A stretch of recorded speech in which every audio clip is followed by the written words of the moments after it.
Hello, ladies and gentlemen, welcome back to Boy Ghost CG. Today we are reacting to Banishers Ghost of New Eden, the first preview from GamesCon. No, wait, yeah, there we go. GamesCon 2023. Let's get right into it. It's almost 8 minutes long. Yes. At a glance, Banishers Ghosts of New Eden owes They're a from lot to IGN Sony's as well. recent God of War outings. Its close third-person camera perspective, linear but open level design, a mix of environmental puzzles and hard-hitting melee combat are all present. But there's more than meets the eye here. After playing a whole quest, I've discovered that beneath the surface lies a soul just as connected to the Life is Strange series developer Don't Nod is famed for as it is to Sony's godly behemoth. Ooh.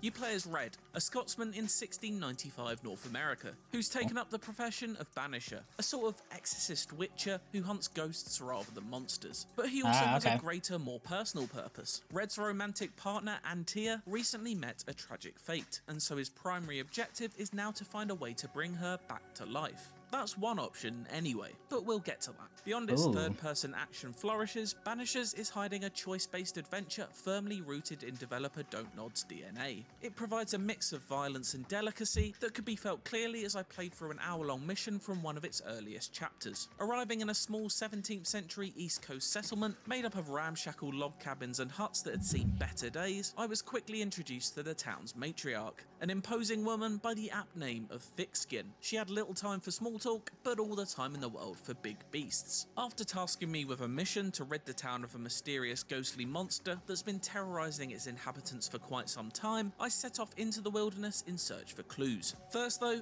I'd need a gun, and in order to get it, I had to navigate a conversation with Thickskin's much less evocatively named sister, Kate. While the dialogue choices made here had no bearing on the outcome, you'll always get the gun. It did teach me more about the family dynamics at play here, information that would later aid me in making a much bigger decision. With my new gun slung over my shoulder, I headed into the altogether unwelcoming woods in search of my prey. It wasn't long before grunts from beyond the grave looked to stop me in my tracks, however, allowing me to put my musket to good use. Its old school kick delivers a satisfying shot as punchy bullets crash into bone, but a lengthy reload fitting of the error stops you from sending another in quick succession. You'll have unlimited ammo, but this reload time adds a natural risk-reward aspect as it leaves you vulnerable while you prepare another loaded chamber. Melee combat, then, is something you'll be utilising with far more regularity. On the surface, it's not dissimilar from the raft of action RPGs you'll have played in recent years. A standard mix of light and heavy attacks, dodges and blocks are punctuated by some of Banisher's more unique approaches to combat. You see, Antea may be dead, but she's still by your side in spectral form, and she's just as up for the fight as you are. Switching to her in combat opens up new possibilities, albeit not drastically different ones. She's still melee focused, preferring bare fists to Red's cutlass, but is in command of a powerful area of effect attack that deals ghostly green damage to any ghoul around. And where Red has a health bar to manage and top up, Antea has no more life to fill a bar with. Instead, magic is her vitality. This is where the music to Banisher's combat dance is written, building up Antea's mana bar by attacking as Red before switching to his dead lover to send a kiss of death to their enemies. Oh, that's you can cool. switch to Antea at any time outside of combat too, as she's the vital key to solving some relatively basic environmental puzzles, but she is also a sort of spirit detective and can inspect spectral dust for clues to what has happened. What was that game when you play as a cop, but he dies and then he has to solve his own murder? Ghost stories, but any scrap it's a cool of game, I played it.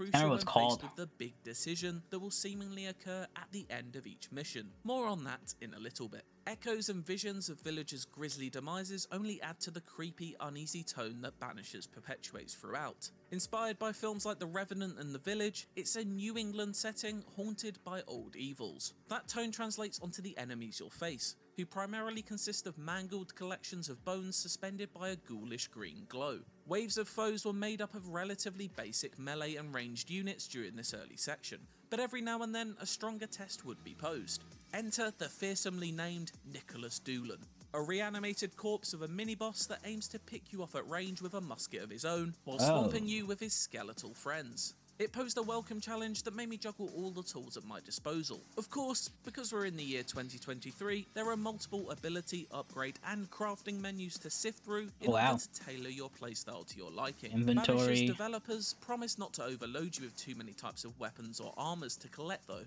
instead letting you choose which of its modest offerings to specialise in and upgrade to their maximum level. I didn't get to experiment too much with these systems during my limited time with the game, but glimpses of powerful arcane abilities can be seen in some of the game's trailers, suggesting an exciting level of skill progression. Combat is not necessarily where I see Banisher's most interesting promises lying though. Instead, I'm drawn towards its story and the impact your aforementioned choices will have on it.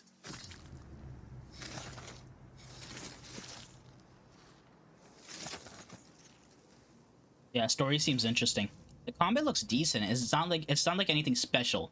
It's not like they're reinventing the wheel or nothing. It's just like basic style combat, which I don't mind. Impressive boss battle. A huge clawed beast made up of rot, bones, and branches. No need to change what isn't broken, right? Swipes at you as you chip away at its equally large health bar. Oh yeah, look at that. It was a fun 3-stage fight that married the combat of previous encounters with in-world lore, as each fleshless limb was banished after the next. Ooh. The encounter itself is not revolutionary when compared to the action RPGs Don't Nod appears to take inspiration from, but what happened next is where Banishers sets itself apart. Using all of the knowledge gained from the journey and tales told by memories of the dead, a fuller picture of the curse befouling the town is painted. These facts are crucial when making a critical choice involving the fate of the two sisters met during the mission's opening. I won't reveal the nature of their story, but rest assured it's one filled with horror and tragedy befitting of the setting.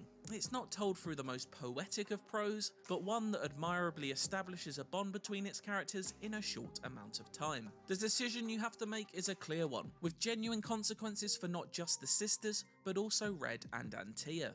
Pick the cutthroat option, and the path towards Antea's resurrection will be further walked along. But opt for the more merciful route, and you'll instead push Antea in the direction of ascending to the afterlife. It's this central conflict that will likely propel Banishers through its 20 to 30 hour story, and one I'm sure will be riddled with all sorts of ethical conundrums, as the temptation to return Antea to her corporeal form looms. While it may not have the level of quality in its writing, or ferocity in its combat to match the calibre of games it's evoking, Don't Nod's trademark choice-based narrative systems are where Banishers differentiates itself. Despite only playing for an hour, I found myself quickly invested in Red and Antea's story, and intrigued by what the remainder of Banisher's tale, and indeed my own decisions, have in store for them. I look forward to seeing what dark, sad, and likely horrific places it takes me to next. For more previews, check out what we thought of Space Marine 2, and for everything else, stick with IGN. Now, when does this game come out? I'm gonna stop right there. But there we have it, ladies and gentlemen. That's Banishers Ghosts of New Eden. That is a game I am gonna play. But I'm curious when it's coming out.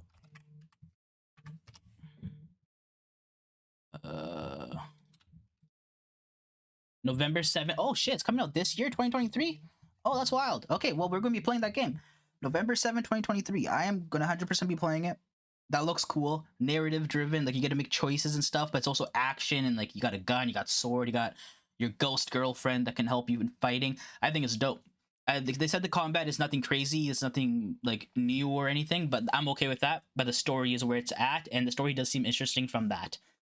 So I am going to be playing it. Hope you guys enjoyed that reaction. I'll see you guys next time. Peace out.